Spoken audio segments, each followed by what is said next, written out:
Pessoal, muito bem. Tem lá para você, vai lá no YouTube, se cadastra no YouTube do SBT News já também já responde aqui. Tem uma enquete ali que a gente fez para você ali, perguntando se houve ali um acerto por parte da campanha de Boulos em participar dessa live, né? A enquete é: e a live de Marçal sem Nunes beneficiou Boulos? Responde lá pra gente quer saber muito da sua opinião. Dou um alô aí pro pessoal do Ceará que está acompanhando pela Nordeste TV, também a você que está aqui no YouTube do SBT News acompanhando o Poder Expresso. Vou chamar a Natália Fruê já para conversar com a gente. Natália, como você está? A Natália está em São Paulo. Boa tarde para todo mundo. Como é que vocês estão aqui? Aqui o clima, a gente vive essa reta final da campanha em que o clima, por enquanto, é de otimismo por parte, né, de Ricardo Nunes e de que, de fato, os índices, né, das pesquisas vão se confirmar. E do lado de Guilherme Boulos, a expectativa de uma virada nessa reta final, nessas últimas horas, antes do eleitor ir às urnas. A gente está a menos de 48 horas, né, do início desse segundo turno e, portanto, a avaliação é isso. E você falava dessa cartada final, né, de Boulos, Léo, aqui, né, a gente teve uma live agora há pouco, né, no início da tarde, em que Pablo Marçal e Guilherme Boulos ficaram por mais de uma hora. Na verdade, foi uma conversa, né, Léo? A gente pode dizer que foi uma conversa. Se falava muito que poderia ter um tom de sabatina, mas foi uma conversa amigável. Eu classificaria assim essa live que aconteceu hoje mais cedo, Léo, em relação ao teor, né, o conteúdo da entrevista. O Pablo Marçal, ex-coach, autodenominado ex-coach, disse, né, que seria uma entrevista com o candidato do PSOL, uma entrevista em tom respeitoso, e foi de fato isso que aconteceu nessa uma hora de conversa. Há uma dúvida, eu conversei durante a tarde com integrantes da campanha, eles se dividem sobre os efeitos dessa conversa entre Boulos e Pablo Marçal diante de tudo que aconteceu no primeiro turno. É bom a gente reforçar aqui, Léo, que a gente teve um turno muito marcado com agressão verbal e agressão física em função da postura de Pablo Marçal enquanto candidato. E aí essa estratégia de Boulos, que me parece uma estratégia um pouco desesperada atrás de votos, ela acaba por dar protagonismo a Pablo Marçal nessa reta final da campanha. E um protagonismo que o questionamento que se faz em alguns integrantes do Partido dos Trabalhadores, aqueles que a gente chama de cabeça branca, fazem, é que se a gente questiona a participação e questionou a participação de Pablo Marçal no primeiro turno pela forma em que ele operou e opera fora da institucionalidade da política, como agora dar voz a ele? Esse foi um dos questionamentos que algumas pessoas do Partido dos Trabalhadores fizeram nessa avaliação da live. Houve uma divisão aí entre, né, parte dos assessores de Guilherme Boulos sobre realizar ou não essa live. Ontem eu perguntei a ele se não era uma espécie de normalização da política, de um modelo de fazer política que não é um modelo institucionalizado e que é um modelo muito perigoso. E ele afirmou que estava sendo muito cobrado para fazer o diálogo e que essa seria uma prova de como ele consegue dialogar com quem pensa diferente em relação a ele. Eu acredito que tudo isso, depois que a campanha acabar, vai ter que ser feita uma reflexão, porque, na verdade, o diálogo que o campo progressista vai ter que fazer com a sociedade é sobre bandeiras antigas, que são ainda bandeiras desse campo e que acabam não reverberando na sociedade e, principalmente, Léo, na população que vive nas periferias de várias regiões do país. Pois é, Natália, você falou algo importante. Tem alguns analistas que estão tratando essa divisão entre os aliados de Boulos, e eu não estou falando do PT, porque é claro que o PT já é dividido como partido. Imagine em relação à própria candidatura do Boulos. Mas é importante você falar dessa avaliação de ontem. Ontem eu também conversei com integrantes da campanha do Boulos, que de fato existia uma divisão ali em relação a essa decisão do Boulos que, segundo as pessoas com as quais eu conversei, foi a decisão do próprio Boulos, uma certeza do próprio Boulos, confirmada ali com muito poucas pessoas ali da campanha do Boulos. O Marqueteiro e Boulos foi uma iniciativa dos dois, praticamente ali, para ir nessa live, nessa conversa, como você caracteriza, essa live do Marçal. Ora, isso foi ontem, Natália. Hoje, depois da live, depois dessa conversa amistosa e da própria repercussão, chegou um momento, eu assisti a live toda, chegou um momento que estava próximo de 500 mil de pessoas assistindo essa live de ontem. Desconsiderar esse público do Marçal para o Boulos, é claro que tem muita gente que vota no Boulos assistindo a live, efetivamente. Mas tinha muita gente do Marçal vendo a live. Boulos, com certeza, alguns votos angariou. E tem uma coisa também, é muito fácil para um analista de poltrona que está ali avaliando determinada campanha, sem de fato percorrer ali, como por exemplo você faz, Natália, indo atrás de candidatos, participando ali das conversas diretamente, e dizer, não, mas isso vai ser muito ruim. O Boulos, as pesquisas mostram que o Boulos, a gente já falou sobre isso ao longo da semana, entrou nessa semana de campanha perdido pelas pesquisas. A preço das últimas pesquisas Datafolha, Paraná e Quest, Boulos tinha perdido a eleição. Pode ser que esse cenário mude amanhã, com a pesquisa que vem aí da Datafolha, e também há uma previsão da Quest também divulgar os números.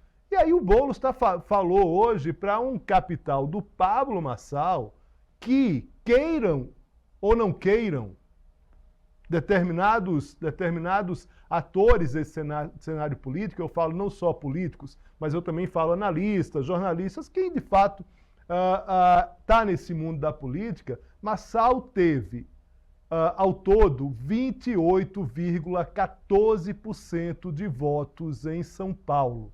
Nunes teve 29,48%, Boulos teve 29,7%. Desconsiderar esse eleitorado que o Marçal obteve, tanto à direita quanto à esquerda, é um problema claro para os dois, Natália. O que é que te parece?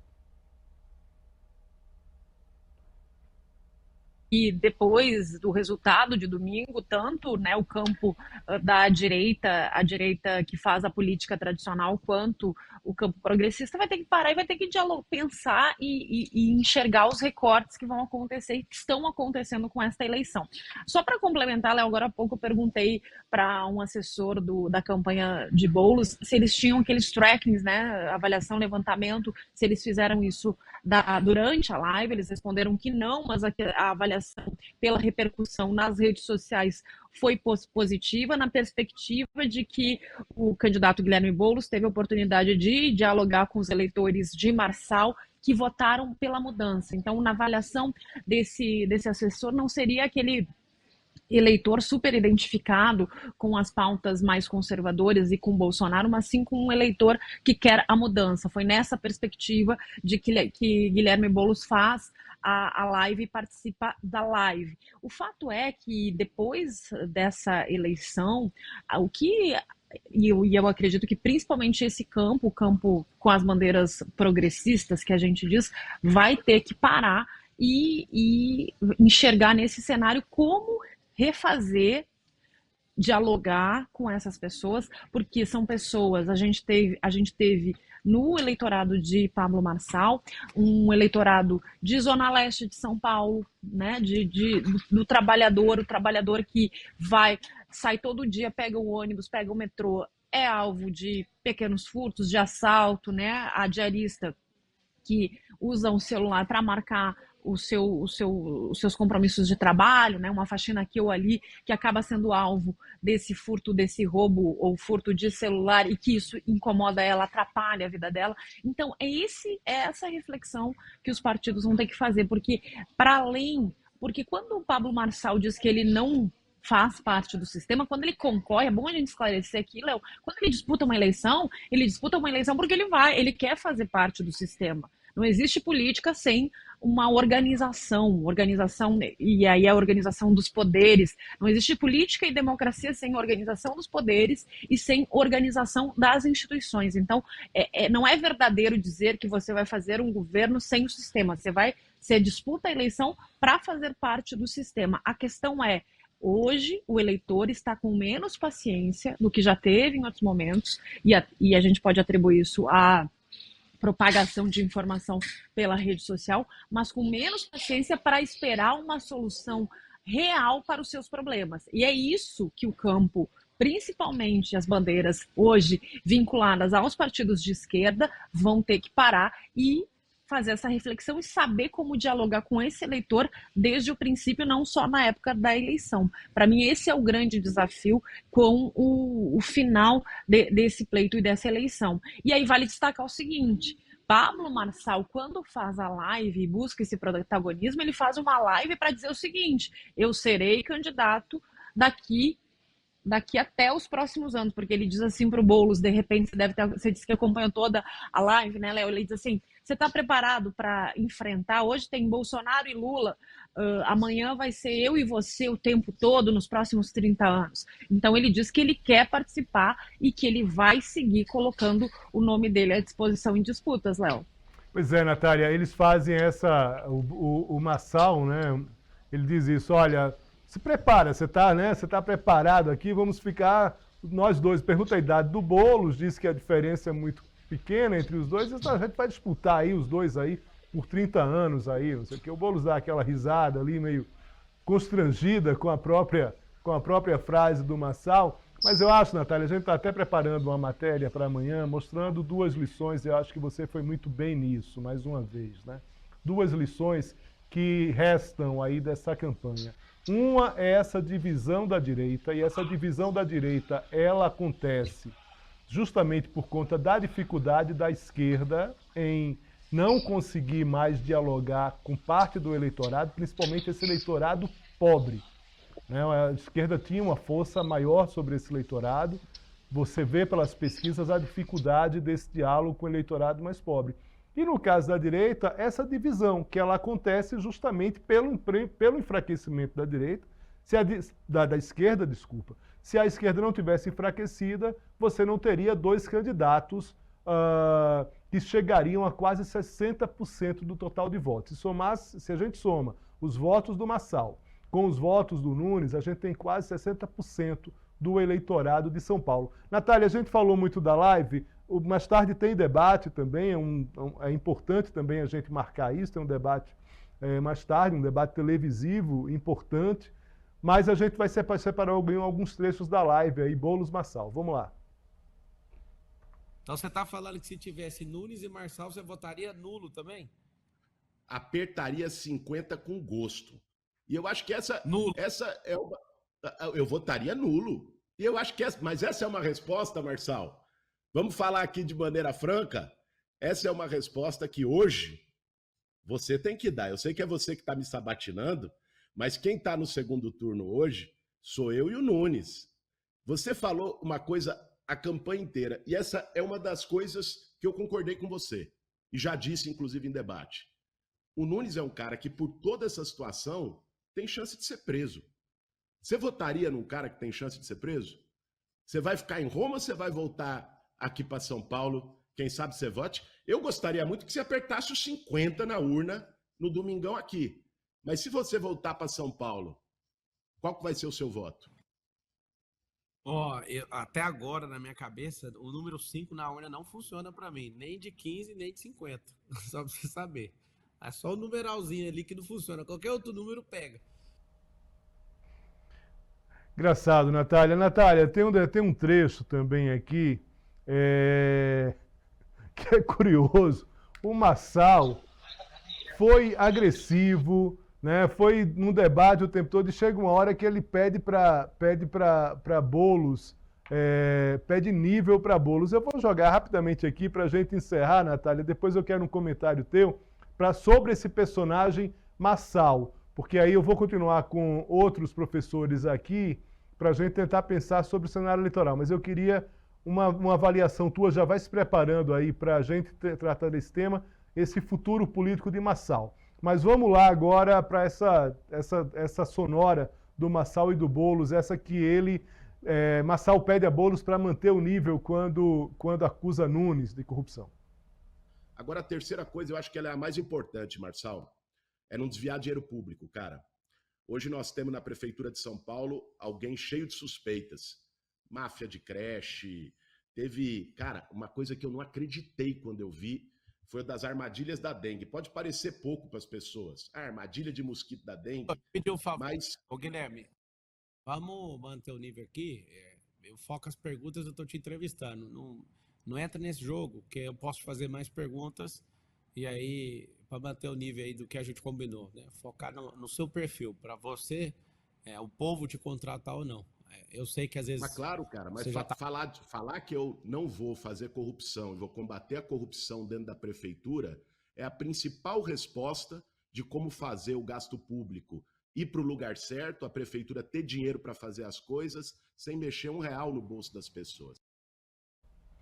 Natália, o Marçal é um artista, hein, Natália? Me conta, o que é que você, para a gente encerrar aqui, o que é que você acha do futuro político desse candidato, desse hoje político tradicional? Disputou a eleição, é político tradicional, como a Natália já cravou aqui no início do programa. Então, Léo, para mim me chama a atenção que em nenhum momento dessa live, por mais que havia um acordo de cavalheiros para que se não baixasse o nível, mas em nenhum momento dessa live se tocou no assunto laudo falsificado no último dia antes da eleição. Para mim isso ele é sintomático em relação aí, o Guilherme Boulos ele responde, ontem ele inclusive respondeu para a gente, que ele não é um cara de rancores. Só que existem algumas questões, e na vida pública principalmente, que a gente precisa para manter a institucionalidade e para manter critérios de convivência coletiva que eles são importantes numa eleição. E é bom a gente dizer isso. Não dá para a gente pensar que durante todo aquele primeiro turno a gente teve a campanha da baixaria e que agora está tudo certo.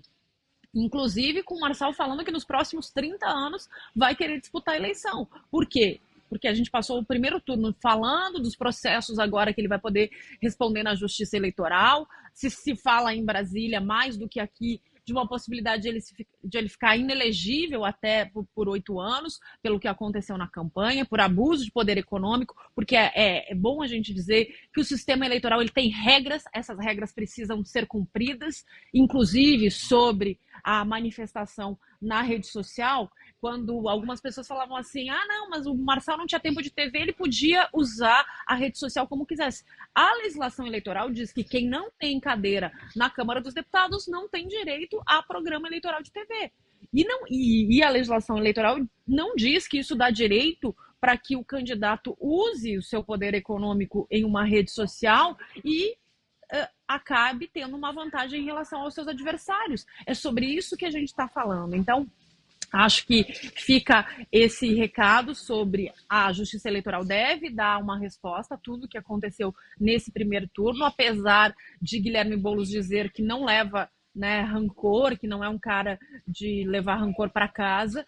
Acredito que sim, Marçal vai seguir insistindo e quer disputar esse voto do eleitor bolsonarista que a gente descobriu em 2024, que não necessariamente é o eleitor que vai votar sempre em Bolsonaro, mas é um eleitor que ele gosta de um discurso sobre não fazer parte de um sistema, e aí por isso que eu reforcei que na política a gente sim, todo mundo que disputa uma eleição faz parte do sistema político, e é importante que a gente tenha esse sistema para que as coisas de fato aconteçam dentro de uma certa institucionalidade e de forma democrática. E mais que isso, ele fala em concorrer em 2026. 2026 é logo ali.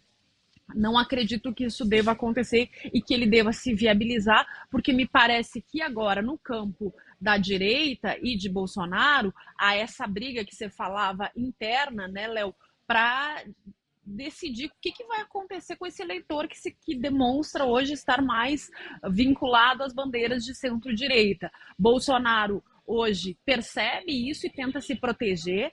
A gente teve episódios da primeira-dama que foi a Goiânia na disputa que está acontecendo lá entre Sandro Mabel, que é o candidato de Ronaldo Caiado, e Fred Rodrigues, que é o candidato da família Bolsonaro. E aí ela sobe o tom e chama o atual governador de Raposa Velha.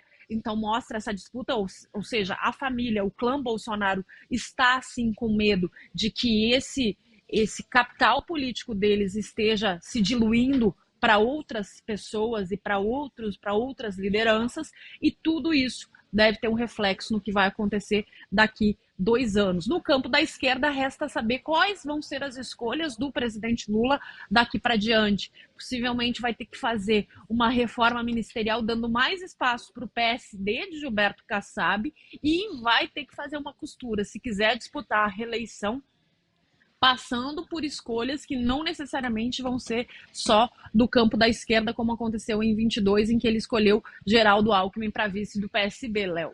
Muito bem, Natália Fruê, com detalhes, com apuração, com análise. Muito obrigado aqui, Natália. Essa última sexta-feira, antes da campanha. Bom trabalho para você, bom trabalho para a gente, que voltamos aqui a trabalhar no domingo. Vamos lá, sexta-feira tem trabalho aí até domingo. É isso mesmo. Bom voto para quem vai voltar à urna nesse segundo turno em 51 cidades, né? Se eu não estou enganada, Léo. Então, bom voto. E que a gente fala, né, Léo? É um clichê, mas é um clichê que a gente gosta de dizer que eleição, para quem gosta de jornalismo político, é Copa do Mundo. E a gente está, então, nessa reta final da Copa do Mundo do jornalismo político. Muito bem, é isso aí.